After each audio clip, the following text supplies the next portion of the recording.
It's your boy Riri, back here with another VV. Alright, the first shot of the video, the sunset shot. This one was pretty hard to get to. We had to have a little trek through bushes and trees. My girlfriend had to have fishing boots on. The grass was my height, but it was a simple setup. Just a camera on a C-stand, kit lens. But the sea was warm. August. There was a lot of bird shit on that rock. Also, the sun was going down fast. I soaked my pants with the water running down my legs. So yeah, simple setup like this. And now moving on to the close-up. Make sure you wash your C-stand with fresh water afterwards. You see the bird shit on there? Boom. Boom. We also shot an MTV version of that I shot there. But I ain't showing no logos, man. So this was waiting for me when I had arrived at the countryside to shoot the boombox scenes. Man, it was pouring hard. I was just stuck in the car, just eating my peanuts. I was like, what the hell am I gonna do here? Should I just turn right back? But yeah, it ended up being nice, so I moved on with it. I had to wait it out a bit. Okie doke, POV of the kid running. Light all natural, bit of smoke. Oh goddamn, let's crank that shit up. Is that jam? Anyway, I did like 15 different takes or something. I tried different paces and stuff, but in the end it came out too slow. I wish I would have been walking a bit faster. I wanted to mimic 10-year-old kid running from one room to another, but in the end I made it kind of slow, so it's a bit draggy, but it's okay, you know? You win some, you lose some. For this setup, I made that curtain type thing. It looks a bit odd up close, but on camera it reads fine. That's how I rigged the light using the drainage pipe. Filled the room with haze, put a camera inside the box, and that's it.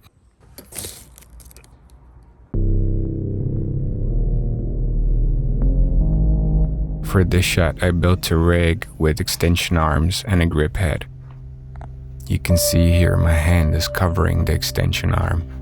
A bit of set design, and voila. Satisfied man. Here I almost went swimming with my camera. Splash.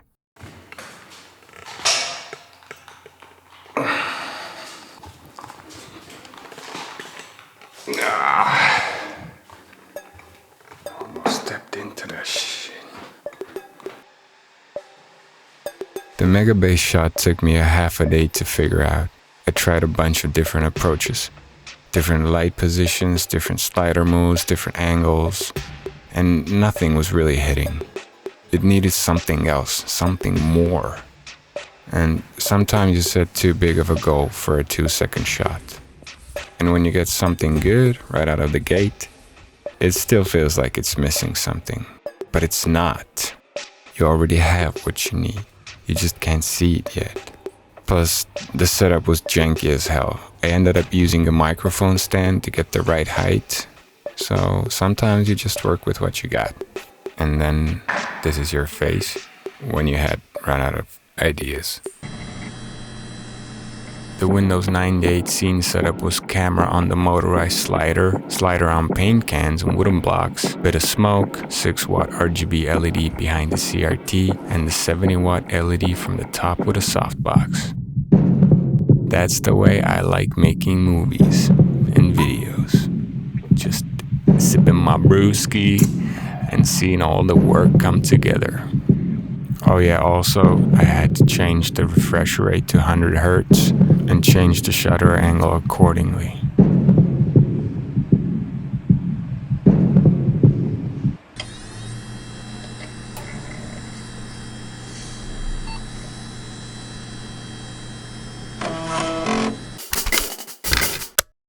Alright, this is the setup for the macro CD Walkman.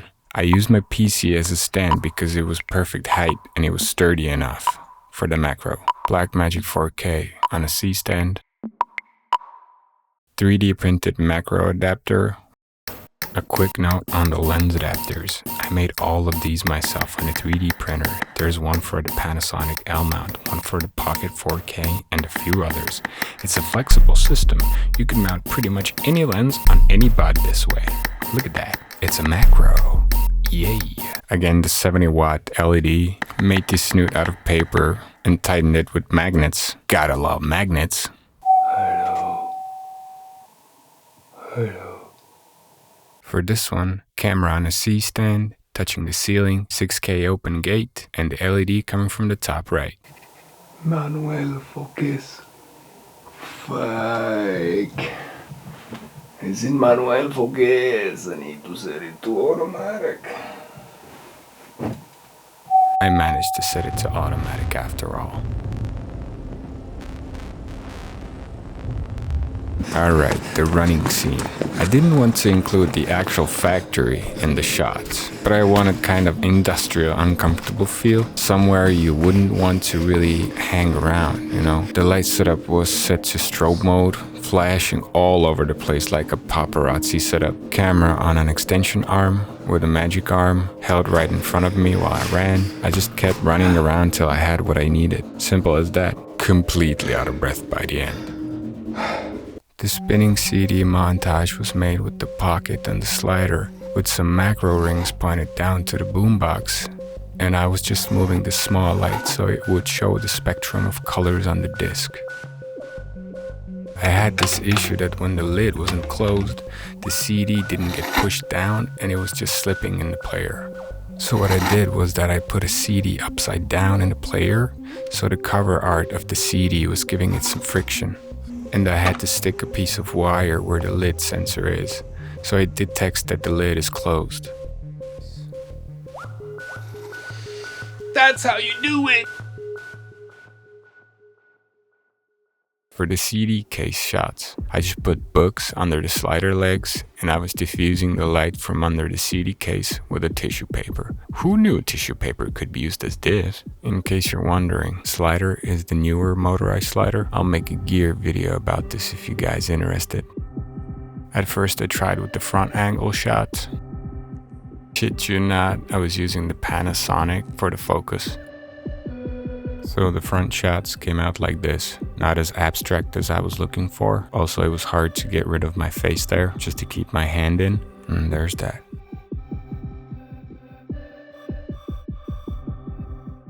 Falling backwards shots were shot in a countryside, 120 FPS, top light with a softbox, and then I was falling onto a mattress. Boom. Alright. The underwater shenanigans. Those shenanigans took about 2 days to shoot, 6 to 8 hours each day. So the plan was to shoot underwater shots in a pool without them looking like they were shot in a pool. And it was pretty hard to do because the pool ain't really big, so the walls were also visible and that wasn't really gonna cut it. So I had to use a very narrow source of light so it would be just me visible and not the whole pool. For the camera, I used the GoPro 13 Hero Black and set it to 4K and 120 FPS for the slow-mo. I tested both ISO 800 and ISO 1600. 1600 was just too noisy to use, and in low light the image would start flashing in a weird way. So ISO 800 was the only real option here. The lighting situation again was simple. The 70-watt LED with the paper cone as before. I was also testing the phone app, but that ended quickly because the phone and the camera connection ended when I dove under the water. That would have been super convenient, but yeah, shitty ass connection, bruh. Friggin' Bluetooth, man. I'm fucking Bluetooth. Can't do shit underwater. Now, while I'm floating in there, I want to tell you a bit about the sponsor of this video, Dehancer. A bit of noise reduction, take some highlights and mid-tone detail off. So let's enable Cinestill, print, you can tweak exposure here, contrast, whatever you want. And for film grain, there's different options as well. 8mm, 16mm, 65mm, 35mm, whichever you like. Bloom for this situation is very necessary. It gives it a bit of spark. And adding vignette. On, closer, off. and on. You see what I'm talking about? Dehancer is the answer. So I tried different shot angles, kept crawling out of the pool, taking my laptop, checking the footage, adjusting, rinse and repeat. I don't know if I actually rinsed in between the takes. It was too bright, the pool was way too visible. At this point, I started being very done with it. Here's a part of that cool hand shot.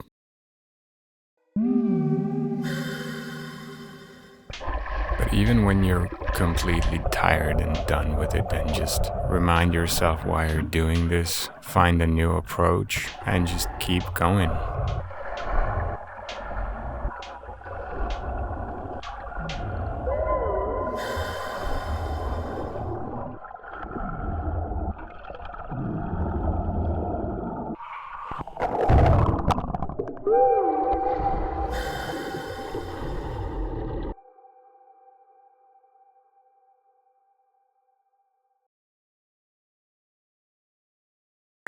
The overhead shot of the desk. So I had Panasonic rigged up in a 90-degree angle with the 20mm lens and the second camera shooting from the right side so I could hit two birds with one stone. For the pocket, I had the Mir 37mm 2.8. For Panasonic, a power bank to keep the camera running for live view. The zoom was running into the boom.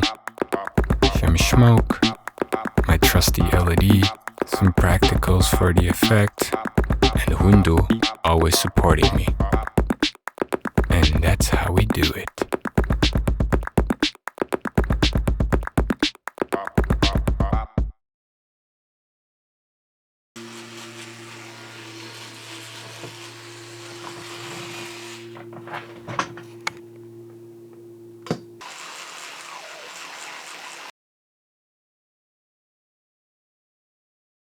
Color grading. I wanted something vintage. It fits the story, and honestly, this is my look, this is my style. Color happened in DaVinci Resolve. I was really into that 3200 Kelvin in this project. It gives everything this yellow-brown warmth. So I started with a color space transform from Panasonic's V-Log into Arilog C. I used a film emulation power grade built around Codec Vision 2383 print film LUT. So the issue I had with the Panasonic, it's a great camera, but it's very sharp. Even with in-camera sharpness turned all the way down, it's still too clinical. So on top of that emulation, I added a film blur to knock that edge off. I also pulled down the mid-tone detail to cut some of that contrast and brought the highlights down for a proper filmic roll-off. Then pulled down the saturation to 40, another highlight roll-off, mid-tone to -20. Then I added a film curve for more contrast, power window to extend the shadows there, grain. For a few Panasonic shots that were still too surgically clean, I ran lens node. Here we go, before and after, right here. When it comes to score, I've always preferred something minimal. The workflow was simple. I pulled the sequence straight from Resolve once it was exported, dropped it into Ableton, and played around with different instruments and sounds.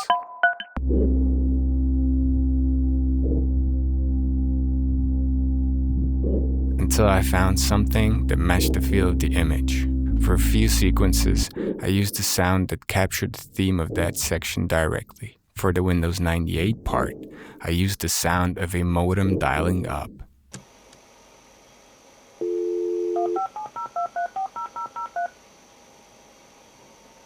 Because that whole story was about internet speed back in the day. So it fit perfectly and gave the piece a technical edge. To mix everything together, I used a plugin called Life, which samples your own sounds and turns them into a drum loop.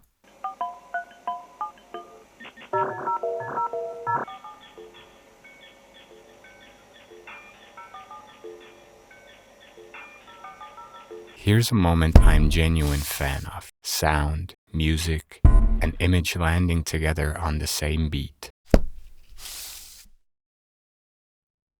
Neither hits as hard alone as it does combined.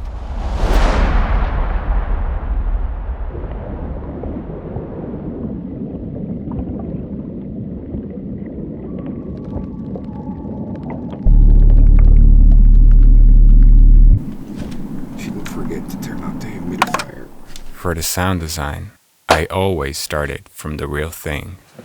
A lot of the bass layers I recorded myself, then building on top of it. Adding other elements, sounds, textures to make the sound more full. I just really enjoy the process, and I want to learn more about sound recording and sound design. And for the shot of me as a 7-year-old running, wasn't me. My girlfriend performed those sounds.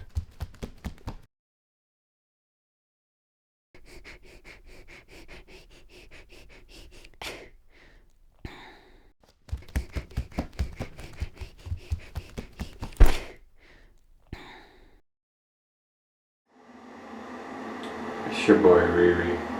I'm back here with another video.